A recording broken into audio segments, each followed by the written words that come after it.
अकोला शहरातील वाशिम बायपास परिसरात शनिवारी रात्री एका व्यक्तीवर प्राणघातक चाकू हल्ला झाला होता। रविवारी सकाळी उपचारादरम्यान त्याचा मृत्यू झालाय।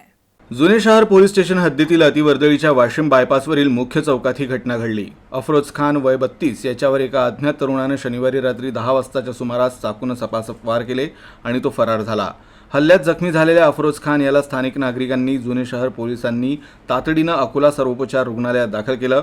रक्तस्राव जास्त झाल्याने त्याची प्रकृती चिंताजनक झाली आणि त्याला खासगी रुग्णालयात हलवण्यात आलं। मात्र उपचारादरम्यान त्याचा मृत्यू झाला। या घटनेनंतर जुने शहर पोलिसांनी अज्ञात आरोपी विरोधात गुन्हा दाखल केलाय।